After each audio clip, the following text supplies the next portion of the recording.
ตือนเรื่องใกล้ตัวกันสักนิดหนึ่งเรื่องของพายุฤดูร้อนค่ะเพราะว่าหลายพื้นที่ฝนตกหนักแล้วก็เนี่ยเกิดภาพนี้เกิดขึ้นเอาแล้วนี่เดือนอะไรคะเนี่ยเมษา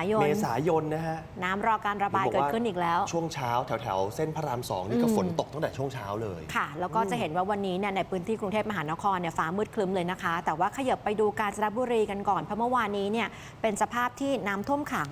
คนใช้ Facebook ท่านหนึ่งเนี่ยก็คือถ่ายภาพนี้ค่ะที่ท่วมเนี่ยคือถนนด้านหน้าวัดป่าหลวงตาบัวยานสัมปันโนนะคะระดับน้ำเนี่ยสูงนะคุณผู้ชมดูสินี่ขนาดรถใหญ่นะคะเนี่ย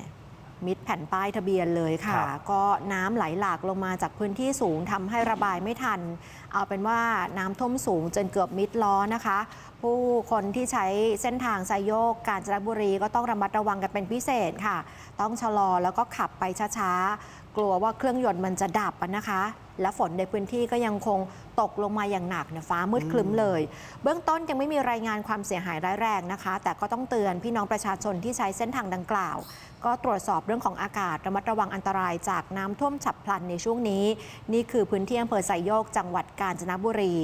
ดูเพชรบูรณ์กันหน่อยพายุฤดูร้อนก็พัดถล่มพื้นที่ตำบลวังบานอำเภอลมเก่าค่ะนี่แรงมากลมกระโชกแรงเลยนะคะส่งผลให้เสาไฟฟ้าหมู่10นั้น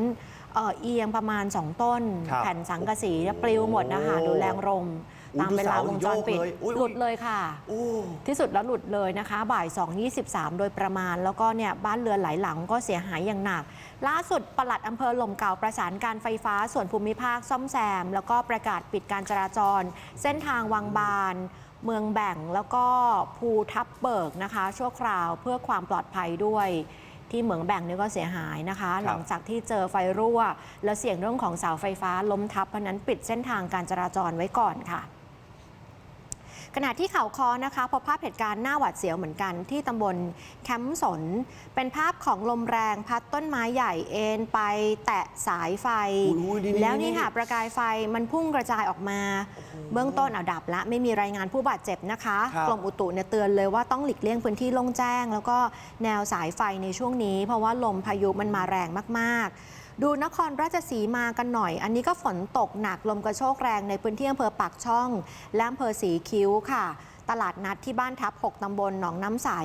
แรงลมเนี่ยไปพัดเอาสะเดาต้นใหญ่ล้มทับสายไฟแล้วก็ไปโค่นทับรถกระบะของบรรดาพ่อค้าแม่ค้าต้นเบ้อเร่อเลยแล้วไปทับรถด้วยนะคะวินาทีชีวิตจริงๆเพราะว่าตอนนั้นมีเด็กวัย3 ขวบกับ7 ขวบเนี่ยวิ่งไปหลบฝนอยู่ใกล้ๆถังน้ำแข็งแล้วอยู่กับรถคันดังกล่าวพอดีเนี่ยอุ้มอะไรตัวเล็กตัวน้อย